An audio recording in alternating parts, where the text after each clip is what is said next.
babwino makago bwa president muri entebe Kampala lasanga yashyizeho ubutumwa bwa president wa China akutabarisha president Museveni abogaruka kutoranwa no kurahira kwebembera Uganda wenchire ndijo Losang Jamukane ntumwa ya president wa China Jinping asimire president Yoweri Museveni ngo yebembireje Uganda tiro rutambwera hango mbyentunguka ubugwaje bw'abanya-Uganda bona no kuretaho obusinge Uganda simire president Museveni awehururi yo kurwanirira okwinegeza okuretaho obusinge omucyanga cya Africa n'umunsi yona omubigambo byo president Museveni asimire president wa China Jinping abo kusinduka omuzwekerwa kwetabaha mukoro gwo kurahira kwe President Museveni ashoborire ngwe nkwataniseri hagati y'amahanga ya Uganda na China ekatanduka mu myaka ya kare agumize ngwe simbire mizimahango ombyentunguka ebyo bikiriyaho President Museveni ho anagizereho empanura z'entunguka na hata Sadaro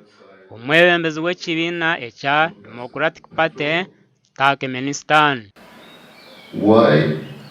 YAZ Anazeli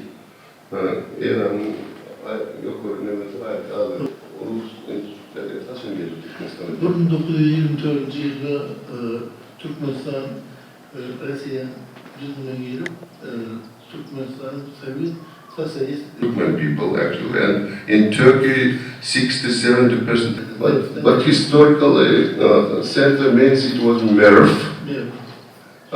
It's in the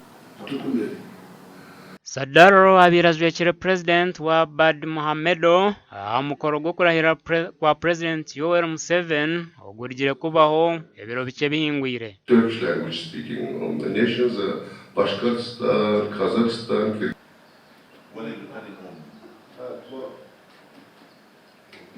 Tomorrow I live in high quality cotton and textile products.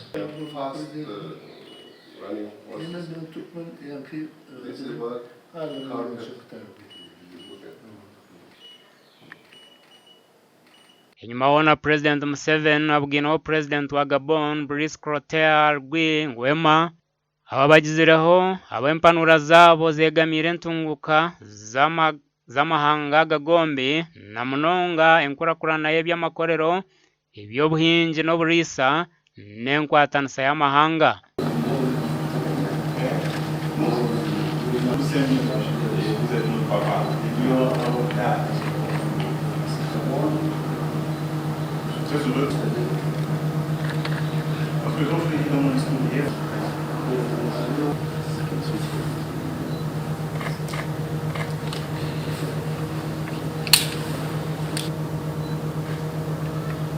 Omulingono gugumwe president Museveni abuginaho president wa Egypt El-Sisi kandi abikirizine kongera kunyweza enkwataniso mu by'obushubuzi ebyokwerinda obusinge amakorero no kumaje omugera gwa Nile.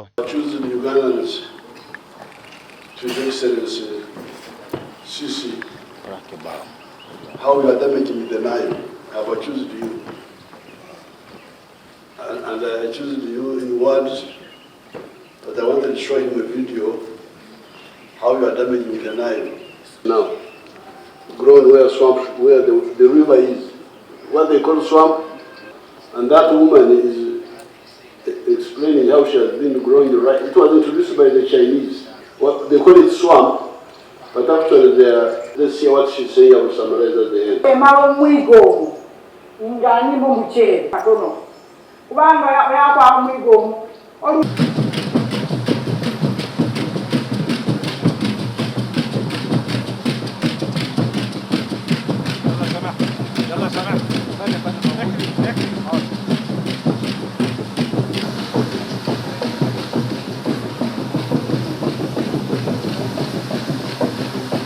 Awa TV West, Ndabdu Karim Sengendo.